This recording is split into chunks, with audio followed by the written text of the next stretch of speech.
Hello friends, नमस्कार। स्वागत है आप सभी का आपके अपने इस YouTube channel GK with Saroj पर। तो दोस्तों, आज की इस वीडियो में हम लोग देखने वाले हैं बिहार एसएससी का जनरल साइंस यानी जनरल नॉलेज का जो पर्सन होता है 50 क्वेश्चन का। तो हम लोग इस वीडियो में जो है यही देखने वाले 50 क्वेश्चन जो है सामान्य ज्ञान का जो पर्सन होता है 50 क्वेश्चन का सब। तो ये सेट नंबर 3 है और ये देख रहे हैं वॉल्यूम 3 है, प्लेटफॉर्म का बुक है। आप देख सकते हैं, हम दिखा रहे हैं। देखिए, बिहार एसएससी और बिहार पुलिस बीपीएससी सब के लिए जो है बहुत इम्पोर्टेंट है। तो यहाँ पर टेस्ट सीरीज चल रहा है। अगर वीडियो आपको अच्छा लगता है लाइक शेयर ज़रूर कीजिए। देखिए, ये प्लेटफॉर्म है, द प्लेटफॉर्म बुक, ठीक है, रुक्मणी प्रकाशन का। तो दोस्तों, चलते हैं वीडियो को पर जो आते हैं डायरेक्ट अब क्वेश्चन पे। ये देखिए दोस्तों, आपको हमने बताया कि सेट नंबर 3 होगा। इससे पहले 2 सेट अपलोड है चैनल पे और प्रत्येक सेट इम्पोर्टेंट है और जीके जीएस का ये पोर्शन हम लोग इस वीडियो में कवर करेंगे। जो 50 क्वेश्चन प्रत्येक एग्जाम में पूछा जाता है बिहार एसएससी में या बिहार पुलिस में, ठीक है, मतलब सामान्य ज्ञान से। तो ये जो वीडियो है बिहार बीएसओ के लिए भी इम्पोर्टेंट रहेगा, ठीक है। तो चलिए अब आते हैं डायरेक्ट क्वेश्चन पे। आइए दोस्तों, पहला जो सवाल है, बिहार की प्रमुख नदी एवं उनके उद्गम स्थल में कौन सम्मिलित नहीं है, ठीक है। तो इसका जो सही आंसर होगा गंडक नदी। गंडक नदी जो है नामपा श्रेणी नेपाल, ये सम्मिलित नहीं है। इसका जो मतलब ये जो ऑप्शन है, ये कोसी नदी सप्त कोसी की पूर्वी नेपाल, ये सही सम्मिलित है। सोन नदी अमरकंटक मध्य प्रदेश, सही सम्मिलित है। और अपना तीसरा ऑप्शन है कर्मनाशा नदी विंध्याचल की पहाड़ी, ये सही है। एंड इसका जो सही होगा आपको हम बता देते हैं। ये गंडक नदी का जो उद्गम स्थल है दोस्तों, ये नेपाल स्थित अन्नपूर्णा श्रेणी के जो मानंग मोट और जो है कुतांग के मध्य से निकलती है, ठीक है। तो गंडक नदी का उद्गम स्थल क्या है?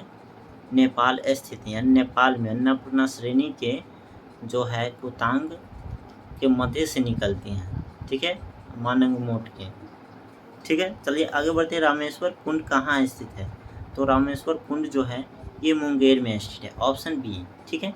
नेक्स्ट अगला सवाल है आपका, टाल मिट्टी बिहार के किस क्षेत्र में नहीं पाया जाता है? तो टाल मिट्टी जो है बिहार के कैमूर में नहीं पाया जाता है, बाकी पटना, बाढ़, भागलपुर, इस तीनों में पाया जाता है। बिहार सरकार के संबल योजना किससे संबंधित है? तो ये जो है आपका ऑप्शन पहले हम चारों दिखा देते हैं। बिहार सरकार के जो है संबल योजना, ठीक है, किससे संबंधित है? दिव्यांगजनों से, वृद्धजनों से, विधवा से, बच्चों से। तो ये दिव्यांगजनों से संबल योजना, ठीक है, ऑप्शन ए सही हो जाएगा। नेक्स्ट अगला सवाल पे आते हैं। अगला सवाल है दोस्तों, ये 5 नंबर, महाकवि विद्यापति किस युग के कवि थे? तो ये मध्यकाल युग के कवि थे, ठीक है। डायरेक्ट क्वेश्चन पे आते हैं। नेक्स्ट है 6 नंबर सवाल, बिहार में जैन धर्म के प्रमुख तीर्थ स्थल में कौन नहीं है? स्थल में तीर्थ स्थल कौन नहीं है, ठीक है। इस चारों में से तीर्थ स्थल बिहार में जैन धर्म के प्रमुख तीर्थ स्थल में कौन नहीं है, ठीक है। तो ये जो है आपका कदम कुआं, ठीक है, ऑप्शन डी सही हो जाएगा। नेक्स्ट है आपका, बिहार में किस जिला का जनसंख्या घनत्व सर्वाधिक है? तो जनसंख्या घनत्व बिहार का में जो है किसका है? तो ये जो है आपका शिवहर का, ऑप्शन बी सही हो जाएगा। नेक्स्ट है आपका 8 नंबर सवाल, मानस राष्ट्रीय उद्यान किस राज्य में स्थित है? तो ये तो असम में स्थित है, ठीक है। चलिए, रैपिड फायर रिवीजन हो रहा है, तो वीडियो अच्छा लग रहा है तो लाइक शेयर ज़रूर कीजिए, ठीक है, और चैनल पर नए हैं तो सब्सक्राइब कर लीजिए। चलिए आगे बढ़ते हैं। 9 नंबर सवाल है दोस्त, उस राष्ट्रपति का नाम बताएं जो संसद में एक बिल पास करने के लिए राष्ट्रपति की शक्ति का उपयोग करने वाले पहले व्यक्ति थे। तो ये ज्ञानी जैल सिंह राष्ट्रपति हैं, ठीक है। ये ऑप्शन बी सही हो जाएगा। क्या कह रहा है, उस राष्ट्रपति का नाम बताइए। तो ये ज्ञानी जैल सिंह जो राष्ट्रपति हैं, जो संसद में एक बिल पास करने के लिए राष्ट्रपति की शक्ति का उपयोग करने वाले पहले व्यक्ति थे, ठीक है। नेक्स्ट अगला सवाल पे आते हैं 10 नंबर। किस उद्देश्य के लिए नीति आयोग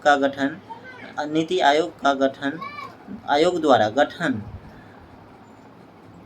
क्या कह रहा है सवाल, किस उद्देश्य के लिए नीति आयोग द्वारा का गठन किया गया है, ठीक है।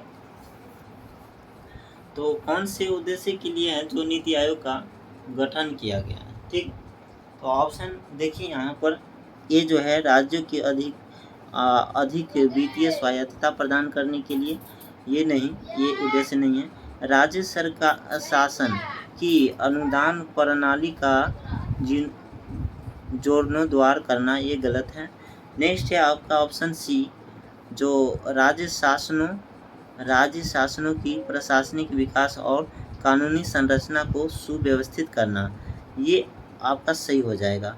दोस्तों वीडियो में कुछ कच आवाज़ ज़्यादा होगा, मतलब बाहरी लोग जो बोल रहे हैं उसका भी आवाज़ जा रहा होगा। तो दोस्तों ये साइड में गली है तो मोहल्ले का आवाज़ आ जाता है, देखते हैं व्यवस्था करते हैं कैसे आवाज़ नहीं आएगा।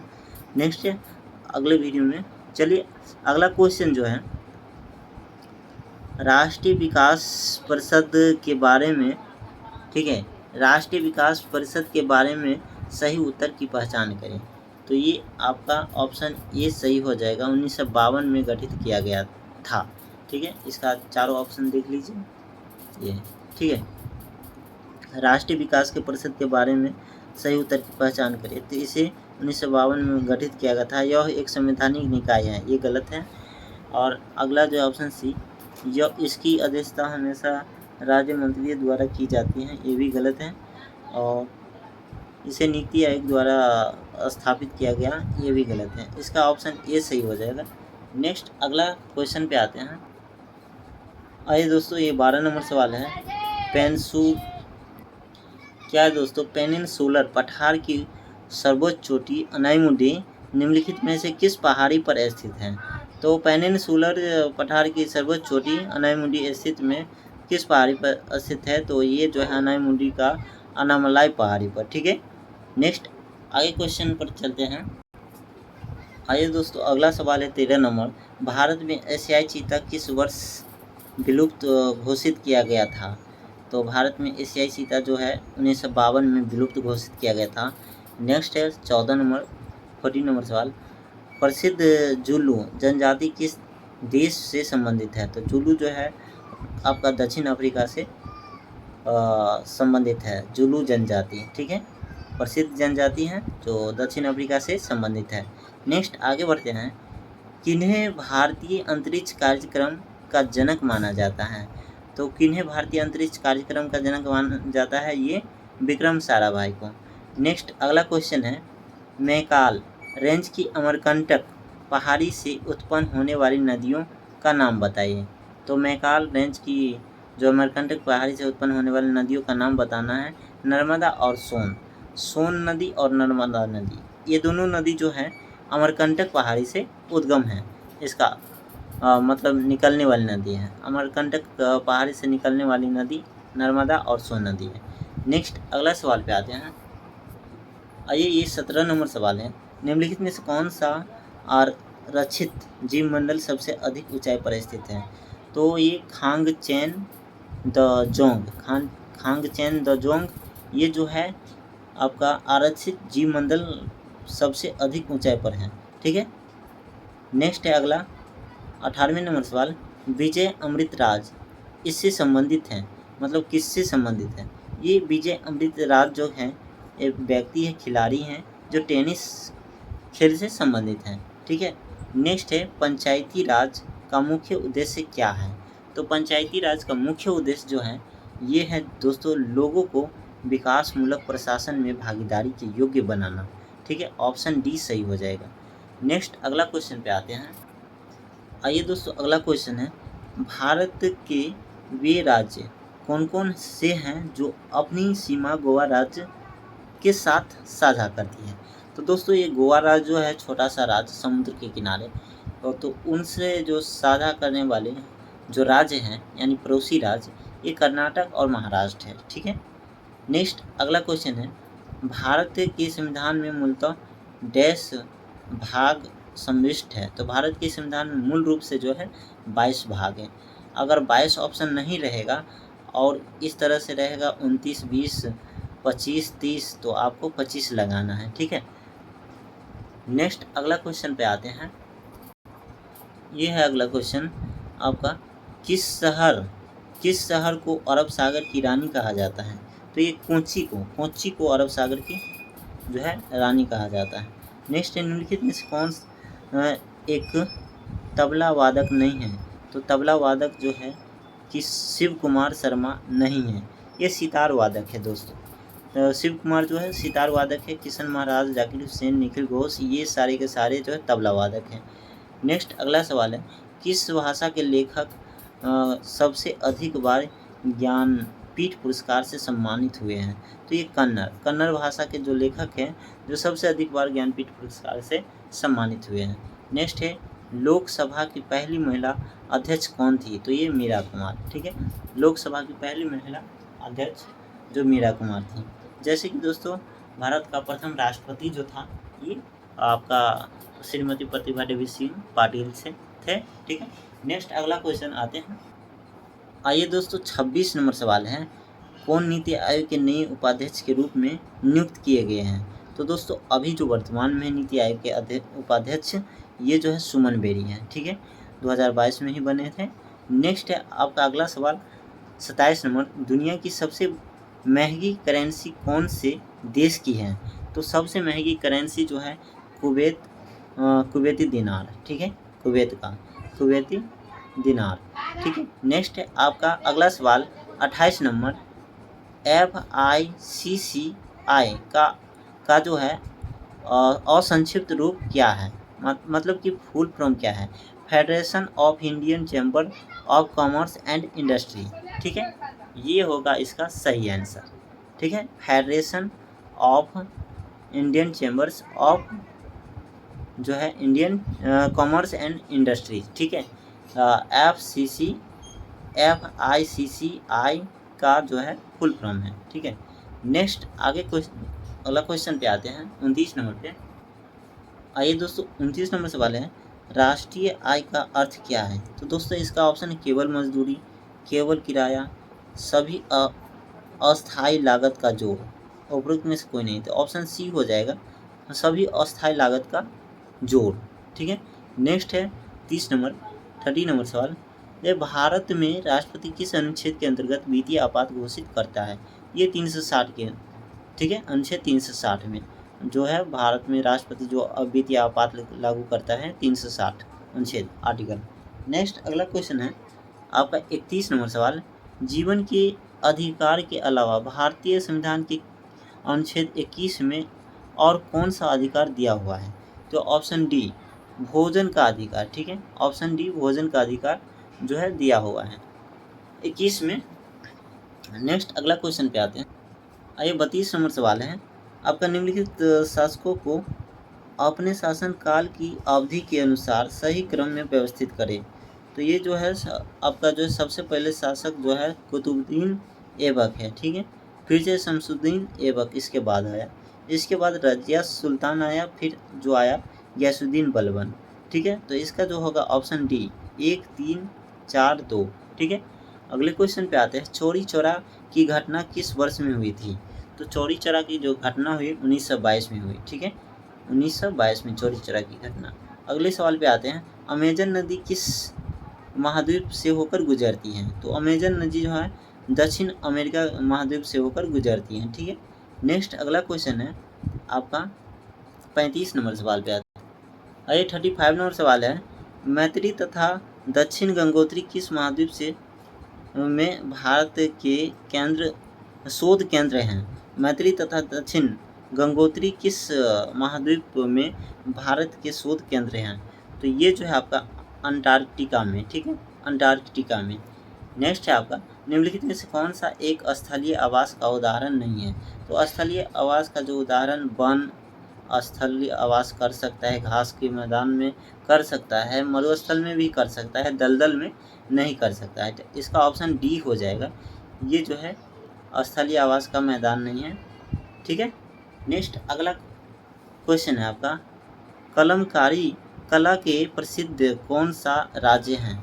कलमकारी कला के प्रसिद्ध कौन सा राज्य है? ये आंध्र प्रदेश है। ठीक है, ऑप्शन बी सही हो जाएगा। अगले क्वेश्चन पे आते हैं, क्वेश्चन नंबर 38 पे। आइए दोस्तों, 38 नंबर सवाल है, नेत्र क्या है? तो नेत्र जो है दोस्तों ये मानव रहित विमान है। ठीक है, ऑप्शन ए मानव रहित विमान। अगला क्वेश्चन है 39 नंबर 39, भारतीय संविधान के किस भाग में राज्य नीति निर्देशक सिद्धांत वर्णित है?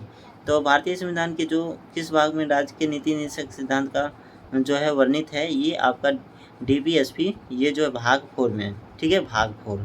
ठीक है। नेक्स्ट अगला क्वेश्चन, राज्यसभा के 245 सदस्यों में से कुल कितने निर्वाचित सदस्य होते हैं? 233। ठीक है, 245 में 233। नेक्स्ट है अगला आपका 1192 में पृथ्वीराज ठौर को पराजित करने वाले सुल्तान मोहम्मद गौरी देश का शासक था। तो ये मोहम्मद गौरी कहाँ का शासक था? अफगानिस्तान का। ठीक है, ऑप्शन ए। यहाँ पर आपको ऑप्शन नहीं दिखाई दिया। आइए दोस्तों, ये सवाल है आपका जो आपका ऑप्शन नहीं दिख रहा था। ये 1992 में पृथ्वीराज ठौर को पराजित करने वाले सुल्तान मोहम्मद गौरी किस देश का शासक था? तो ये अफगानिस्तान का। ठीक है। नेक्स्ट है, कहाँ का शासक था? अफगानिस्तान का। नेक्स्ट है आइए दोस्तों, अगला सवाल है आपका 42, किस वर्ष मुस्लिम लीग ने देश के पश्चिमोत्तर तथा पूर्वी क्षेत्रों में मुसलमानों के लिए स्वतंत्र राज्यों की मांग करते हुए एक प्रस्ताव जारी किया? तो 1940 में। ठीक है, 1940 में। नेक्स्ट अगला सवाल है आपका 43 नंबर, पूरी पृथ्वी पर किस तिथि को रात एवं दिन बराबर होते हैं? तो रात और दिन दोनों बराबर होते कौन तारीख है? ये तिथि है जो है आपका 21 मार्च तथा 23 सितंबर। ठीक है, 21 मार्च 23 सितंबर। नेक्स्ट आगे बढ़ते हैं। ये सवाल है आपका, ये विश्व का सबसे बड़ा गर्म रेगिस्तान कौन सा है? रेगिस्तान। तो सबसे बड़ा गर्म रेगिस्तान सहारा रेगिस्तान है। ठीक है। नेक्स्ट है, नागार्जुन बांध बहुउद्देशीय परियोजना कौन सी नदी पे है? तो ये कृष्णा नदी पे। नागार्जुन बांध कृष्णा नदी पे। रंगावली किस राज्य की पारंपरिक लोक कला है? तो ये कर्नाटक की। रंगावली जो है कर्नाटक की पारंपरिक कला है। नेक्स्ट है आपका 47 नंबर सवाल, दास कैपिटल नामक पुस्तक के लेखक कौन है? दास कैपिटल नामक कार्ल मार्क्स हैं। ठीक है, कैपिटल कार्ल मार्क्स। नेक्स्ट है अगला क्वेश्चन 48। आइए दोस्तों, 48 नंबर सवाल है, कौन अंतर्राष्ट्रीय और गठबंधन के ढांचे के समझौते पर हस्ताक्षर करने वाला 108वां देश बन गया है? ये पनामा 108वां देश बन गया है अंतर्राष्ट्रीय गठबंधन के ढांचे के समझौते पर हस्ताक्षर करने वाला। ठीक है। नेक्स्ट है आपका लक्षद्वीप का मिनिकॉय द्वीप भारत के किस पड़ोसी देश का हिस्सा था? तो ये लक्षद्वीप का मिनिकॉय द्वीप जो है भारत के किस पड़ोसी देश का हिस्सा था? ये मालदीव का। ठीक है, ऑप्शन डी सही हो जाएगा। चलिए अगले क्वेश्चन पे आते हैं, 50 नंबर पे लास्ट सवाल है। इसके बाद आपको होमवर्क भी मिलेगा। और दोस्तों, इस वीडियो में थोड़ी सी जो बाहरी आवाज़ आ रहे हैं और उसको इग्नोर कीजिए और वीडियो को देखिए। चलिए आगे बढ़ते हैं। आइए दोस्तों, 50 नंबर सवाल और ये लास्ट है इस वीडियो का। निम्नलिखित में से कौन सा कार्य NBFC द्वारा नहीं किया जा सकता है? तो ये NBFC द्वारा जो कार्य नहीं किया जा सकता है, ये मांग आधारित जमा स्वीकार करना, ये जो है NBFC के द्वारा नहीं किया जा सकता है। NBFC के द्वारा जो किया जा सकता है, शेयरों का अधिग्रहण किया जा सकता है, निवेश करना, ये ऋण प्रदान करना, ये तीनों कार्य जो है कर सकता है NBFC, लेकिन मांग आधारित जमा स्वीकार करना नहीं कर सकता है। नेक्स्ट है आपका ये 51 नंबर सवाल, जो आपका इस वीडियो का होमवर्क सवाल है। जो इस वीडियो को होमवर्क सवाल का मतलब आपको कमेंट में करना है, इस क्वेश्चन का जवाब देना है। चलिए चलते हैं। वीडियो कैसा लगा? अच्छा लगा है तो लाइक शेयर कीजिए और चैनल पे नए हैं सब्सक्राइब कर लीजिए। चलते हैं दोस्तों, मिलते हैं अगले वीडियो में। थैंक यू, धन्यवाद।